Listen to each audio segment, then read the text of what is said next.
Hello everyone and welcome back to Jeffrey's Top 25 Games 2016 edition. We are running through 10 through 6. And of course my name is Jeffrey. And I'm Jacob. And this is Maple Leaf Reviews. It is. So we're into the creme de la creme. Yeah, we're in bracket 4. Yeah. So going into this, I have 12 points. Of 30. Trying to guess his list. And I have 13 points of 30 out of 30. So we are very poor at this. I think those brackets, there's a lot more give or take and things can move around. Exactly. I think we're going to do a lot better. We're going to see a lot higher scores point-wise here going into the top 10. But we know each other pretty evenly so far. Yeah. Let's see if that continues. Couple surprises both ways. Yeah. All right. So, let me pull up my list. Yeah, number 10. Number 10 is a game that you actually introduced me to. Okay. I've played it 13 times since. I got the new edition of the game. Dang it. And that game is City of Iron. Yeah. Yeah. I thought this was going to be in the 1 through 5 bracket. Really? Yeah. It's a good game though. Number 10 is nothing to scoff at. Yeah. It's kind of like a deck building, hand management, civ building type game. There's a whole lot going on, and it again, like some of the other games on our list, it has that kind of open world type feel where you choose what you want to do at the start of the game. Yeah. And then it's just all about executing that strategy. Yeah. And it's really tight. You get like 21 actions. Yeah. In the game. There's some free actions that you can take, but there's also some like very subpar actions. Yeah. And then every time you take one of those subpar actions, like storing a card, you're just like, man, this sucks. I hate this. Or like, because you can tax for like 1 coin too, and you're just like, man, this is so inefficient. It's so inefficient. And you beat yourself up, and you just want to do better. It's a great game. And yet you usually find yourself in that moment where you're just like, I got to tax. Yeah. I got to store that car. Yeah, you have to, but you feel bad about doing it. Yeah. You're like, why didn't I prepare and have the resources ready so that I could build it right now? Yeah. Yeah, this is, it's such a good game. When you add the expansion in too. Oh, yeah. Because you got the 2nd edition. The expansion isn't out yet for the 2nd edition. I have 1st edition with the expansion. With the expansion, it adds an extra 20 cards or so to each faction, something like that. It makes them feel very different. And there's a lot of unique actions that are only to each of the races. So the races become a little more asymmetrical. You're going to have a total of 40 to 50 different cards that you custom build. So as you're building your deck, you're choosing of these 40 cards, okay, what do I want to buy now? Yeah. Man, there's so many ways that you can go in this game. So many combinations you can throw together. Yeah, and it's such a tight race. It's my favorite game by far from Red Raven Games. Oh yeah, for sure. I think it's his best design. Yeah. That I've played of his, for sure. Yeah. 100%. All right. Well, that's an awesome pick. I had that pegged as your number 5. Okay. So I just missed the bracket. My number 9 is really the game that got me into the board gaming hobby. It was really like the first like designer board game that I played the heck out of it. I got 38 plays in person and a bunch more on the app because there's an app out for it. I might have this, and that's Agricola. Oh. It's on the list, but I had this. Agricola was number 16, so it's not in the right bracket. Oh man, it deserves its place. I haven't played a whole bunch of it in the most recent years. I still have played it. Right. But it's what got me into the hobby. It's such a great game. Like it's the hook that got me in. And I still want to play it occasionally. I did get Caverna, and I know for a lot of people Caverna replaced Agricola, right? But for me, it doesn't. Like, there's no even comparison. Agricola is the better game. Like, Caverna, I've been talking about some of these open world games where you can kind of do whatever you want. Yeah. I don't want that, and that's for Agricola, and that's what Caverna is. Caverna is Agricola open world, do what you want. Right. No stress. I want to go into Agricola and I'm stressed the entire time. The expansion makes it even that much more awesome. Not only do you need to feed your people, you need to heat your house, and you're just like, oh man, I need the food. And especially when you play with someone else who's played a lot, it gets cutthroat. Like, you're like trying to deny the other person, like, you're stealing food out of their baby's mouth. Trying to get them to go around begging for food and trying to heat their home. And the combo nature, there's so many cards of occupations and minor improvements and stuff like that. It's so awesome, and it only gets better the more you play it. Right. This is a game I have not played. I've played Caverna once, and it didn't appeal to me. Agricola does not appeal to me at all. Yeah. It's something it's something I'd be interested in playing, just to say I've played it, because it's one of those like grandfather games to board games. Yeah. So I do want to give it a try, but I'm not expecting to like it at all. Yeah. For me, it's awesome. Yeah. And I know you had played it a lot, and I know you'd liked it a lot, so yeah, I had it on the list. So that was my number 9. Okay. Agricola. Well, I've got 2 points this bracket. Not looking good for me. My number 8 is another game that I played when I first got into the hobby. Okay, I think I got this one, and in the right bracket. Oh, really? Yeah. Is it by chance Dungeon Lords? What? What? Dungeon Lords? Is this low? Yeah. Or this high? Oh man. I had this as your number 4. Yeah, Dungeon Lords is awesome. Wow. Played it at least 33 times. Yeah. I got the special edition with the expansion, nice wooden box. I thought for sure this was in your 1 through 5. But my favorite thing about this is it just beats you down. Yeah. The game it takes you and it's like, oh, you want to play a game? All right. You want to build something? Okay, well, I'm just going to... We're going to be flipping those tiles over and they're just not going to be worth anything. Yeah. It's just chaos. Not like chaos as in anything can happen. I mean, you know what's going to happen, but things are going to go badly. In the chaos in that sense, that things are going to go badly for you, and it's just about mitigating that destruction where you can, and maybe trying to re-divert it, or it's such a great game.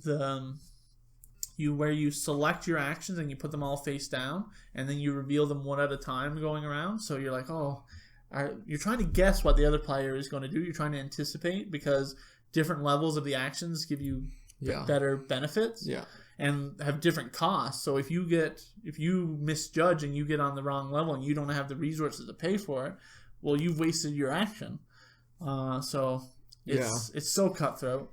Dungeon Lords, I used to own this game. I got rid of it. I've played it about 6 times or so. The thing that I like about the game is that worker selection, because it is so cutthroat, and it's awesome. It's a lot of fun. The building a dungeon and being a dungeon lord is probably my favorite theme of all times. So I was excited about this game, but I want it to be the reverse. I want the dungeon lord to be the powerful one and the heroes to be struggling to get through. Yeah. But it's a role reversal. Yeah, where you're just getting punched into the face and you're like cowering in the corner and they're just like kicking you. Yeah. And I didn't like that aspect of the game, so I didn't enjoy this as much myself, but I can see the appeal to the game as being just a punishing game, and you're trying to survive. Yeah. It's got some cool aspects. That's what makes it you feel so good after a game when you didn't get destroyed. Right. You're like, yes, my dungeon is only half falling apart. I still have like 3 rafters holding up the roof. There's at least one imp family that's untouched by the madness of this. It's really great. That's my number 8, Dungeon Lords. Man, I thought you liked it more. I mean, you had collector's edition. You talk about it all the time. I mean, my top 10 games. Yeah, they're all great. Yeah, it's so hard to find where they lie. I've only got 3 points in this bracket. I thought I was going to be doing better. All right, number 7. Okay, Give me some juicy points. This is one that we did a review for recently. And we talked about how the theme... Did it get released? Yeah. The theme isn't one that would initially draw us to it, but making dresses. Okay, yeah. Rococo. Mm-hmm. Like, I don't know what it was. Like, there's some things that I hear of theme, and I'm just like, even though it sounds cool, I'm just like, well, whatever. Right. You know, there's a million other games with that theme. Sure. But when I heard about this game about making dresses was the theme, I was like, man, I need to own this game. Right. I don't know what it was. I have no inclination in real life to make dresses. Right. But this the game is awesome. It's so cutthroat. The board is so tight. I mean, I would only play, I think, with 3 or 5.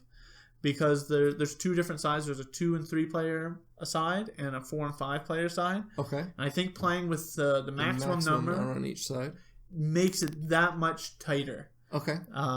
So cutthroat. You're trying to get into these different ballrooms to rent out your dresses and getting area majorities. I'm pretty sure I've only played this game 4 and 5 player. I don't think I've ever played it 3. Oh, we did. We did play it 3 recently with just me, you, and Jenny. Did we? Yeah. But yeah, it's such an awesome game. It has a little mini deck building to it, where you're trying to, recruiting these different guys to go for work for you. There's like 3 different levels of cards that each one can only do certain action types. Right. So a lot of tough decisions, very cutthroat. I mean, everyone is doing the action that you want to do. Yep. So right before you do it, the turn before you want to do it. The turn before you want to do it. So you gotta have a backup in place, and you gotta have a backup to the backup and a backup to that backup. Yeah. Because that's how cutthroat it is. Yeah, I love this game. It's great. A lot of fun. I know when you mentioned the theme to me the very first time and I hadn't heard about it, I burst out laughing, and I was like, I want to play this game. That sounds hilarious. Yeah. And it turned out to be a great game. Yeah, so yeah, a staple in my collection. I had this as your number 11. I didn't think you liked it that much. And I've played this game 14 times. Cool. So far. Yeah. So that's my number 7, Rococo. All right, number 6. My number 6. Oh, such a good game. Mm-hmm. It would be even higher if I can convince people to play it with me.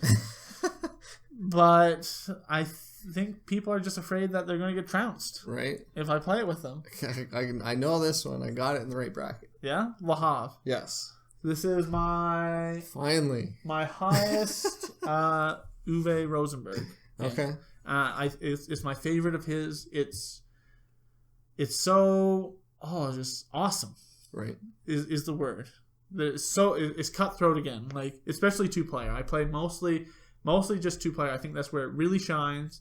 You're really playing against the other person. You're watching what they're doing.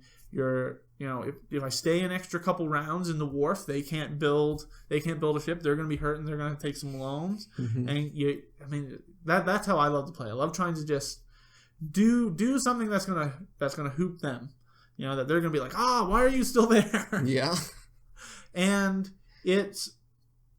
I go in with a strategy, but you have to be willing to take an opportunity when it presents itself. Sure. Like if you are just, narrow focus on, I'm going to do this, this, this, and this, and then all these opportunities come up and you don't jump on them, then you're probably going to lose. You need to be able to switch gears and be like, okay, I need to take this time.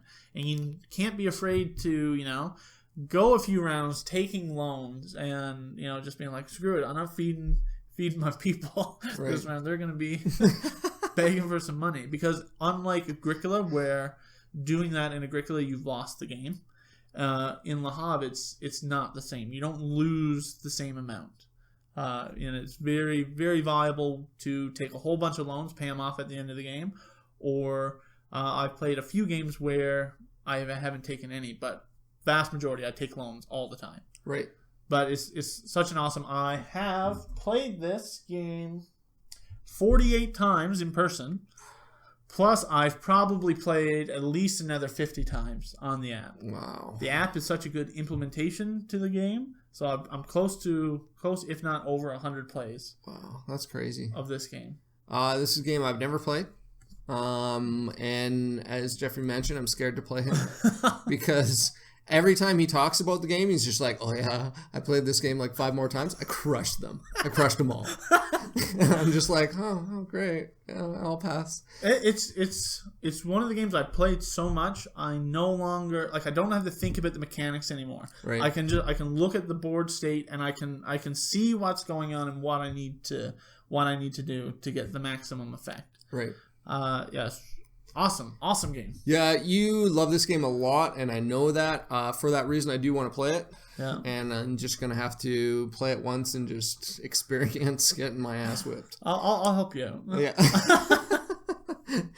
All right. Well, I got 6 points there, I believe. Yeah. I had all 5 games, but one of them in the right bracket. Not bad. It's something. But that just means that my 1 through 5 is also going to be not as good because I don't have those in the right bracket either. Yes. Oh! You don't know me as well as you thought. Right. All right. Well, that's my 10 through 6. All right. Moving on to the next bracket. We'll see you guys soon. All right. Thanks for watching.